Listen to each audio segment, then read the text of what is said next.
is Talk to Me on Rogers TV. I am Denise Jones. Welcome to the show. For the next hour, me and my co-hosts, Clifton Joseph, if you Sweet tea. And I'm Kayla Thompson. We have a packed show for you. Carl Hale, president of Helping Hands Jamaica Foundation, building schools for kids in Jamaica. Yaman. And Robert Small, teacher, publisher of the Legacy Calendars, pushing the borders about limiting Black history to Black History Month.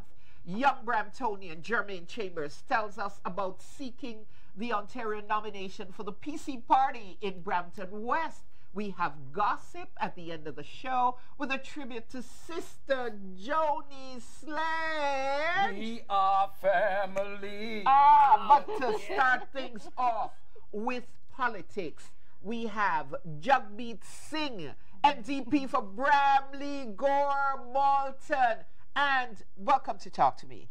Thank you so much. It's a tremendous honor to be here with all of you. Yeah, but you came with pressure. Oh, All what's of that? us had to figure out what we're going to wear tonight. Fashionista as you are. And, thank you, before thank we you. leap into politics, we know you're a GQ kind of guy. We know you're a Toronto Life kind of guy, and we do have to raise the props to Canada because from head to toe you're O Canada. I'm O Canada today, yeah. My boots to my blazer, all made in Canada. Nice, Nice. nice, nice. So, you know, your political career has been kind of an upward trajectory. It's been pretty And, good. pretty good. I'm just going to start right off the top to ask, are you heading to Ottawa? Well, it is the speculation, and I can say that I'm really honored that people think that I'm capable of it. And at this point, I haven't made a decision. Right now in Ontario, you know that we have a tremendous opportunity for the NDP. Right now, people don't really like the Liberals so much. And if they're turning away from the Liberals, we provide a great solution. We've talked about minimum wage increase to $15 an hour. We've talked about auto insurance. We've talked about buying back hydro, keeping it public. So a lot of the issues that people care about, we've talked about. So it's a big decision for me. Well, of course, you come with a pedigree where I remember the dude who started the Facebook page that was trying to get you to run for the leadership, the federal leadership, said that destiny is knocking on your door. I know, that was so beautiful the way he wrote that. I'm like, this guy is a writer on top of being someone who's trying to organize a campaign. So he's a great, I actually only met him twice in my life, if you Yeah, believe because he that. didn't meet you up to that point. That's right. He's a So, good guy. reel back, if you will, why get into politics? You train as a lawyer and you right. practice in law. Why right. why the move to get into politics? Clifton, I ask myself that question all the time. Why did I do this? No, but in honesty, it's been a great journey. I was happy as a lawyer, and I was doing work with other community groups, people that were fighting for issues that really mattered. I was an activist before I got into law. And those same groups that I helped out turned around and said, listen, we want you to run. And I was initially hesitant. I'm like, I don't know if that's for me. But at the end of the day, what happened was two good friends very close to me, a good friend and my brother really pushed me. And then I caved to the pressure. I said, fine, I'll do it. And I haven't looked back since. It's been an amazing journey. Right on. So you actually speak 3 languages, English, Punjabi, and French? That's correct. So can I ask you something in French? You can. Okay, hold on. Let me see if I can put on my best French accent Okay, for let's you. do this. Let's do this. Pensez-vous qu'il est important pour une chef de parti de savoir français? Sans doute, particulièrement si le chef est un chef d'un parti fédéral ou un parti national, parce qu'on a besoin de parler avec tous les gens de notre pays et on sait qu'il y a plusieurs des gens qui parlent français. So it's important for a leader of a federal party? Translation, yes, Yeah. it is important. I heard so much chef. I thought he was a cooking question. How do you do? Well, you know, now that you mentioned cooking, food, you were at the food bank today. I was, yes. Tell us a little bit about that. Right, so Seva Food Bank is one of the most amazing food banks, I think. I mean, it's sad that we need food banks in the first place, but as they come, it's an amazing place because they really believe in giving the client a lot of dignity. When they come into the food bank, they're given a shopping cart and they actually feel like they're shopping in a grocery store.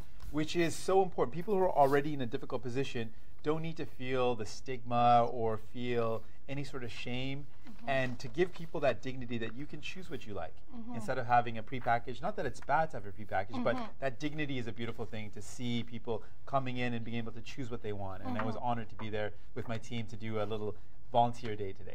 Well, it gives them choice, and That's it allows right. them to still be able. So I get that. No, That's it's nice. beautiful. Yeah, it was great. Let me ask you a question, though, man. I mean, you are poised. You're the VP of the Ontario NDP. But tell me something. Deputy leader. Deputy leader. That's right. Yeah. Yeah, I thought effectively it's kind of like a VP, I guess. Yeah. But it worked. It was close enough. When are you going to take over? Because I'm not sure your present leader can win. Patrick Brown, the new PC leader, when he was just minted back in June last year, the poll came out saying that if the election was held then last June, the PCs would come out with 40% of the votes, the Liberals would have 30%, the NDP would have 21%, which translates to 57 seats, a slight majority for the PCs, 26 for the Liberals, and 24. How this guy Patrick Brown can come out of a sudden and beat your leader? What's the NDP not doing, and what do you got to do to bring those numbers up, brother? Okay, so right now those numbers are very different. Right now we're polling ahead of the Liberals, so that's the reality now. But the thing is, with polls, it's hard to really gauge what's going to happen on an election day with polls, right? The other thing is that if you look at the leaders alone, just the leaders, right now Andrea polls, our leader polls ahead of all the other leaders in terms of likability, in terms of who people trust, because people don't really know Patrick Brown. What the Conservatives have in their favor is that people are used to voting Liberal or Conservative. So it's not really a criticism of Andrew's leadership. It's just people naturally choose these two parties. That's the two parties that are dominant. They're the ones that have the most money, the most power, the most influence. They're on the media more often.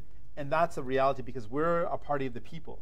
And being a party of the people, it's tougher for us to get the same exposure, to get the same connection, because we don't have that same audience.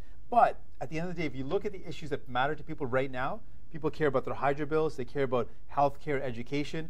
On these big files, if you had to choose between Conservatives and New Democrats, on education, on making hydro public, on making sure we don't cut healthcare, these are things that people are going to choose the New Democrats to help.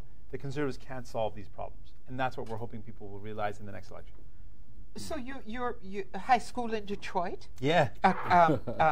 Kayla talked about your trilingualism, BSc Western, Right. and then LLB at Osgood Hall, and this little thing from Brazilian Jiu-Jitsu. That's right.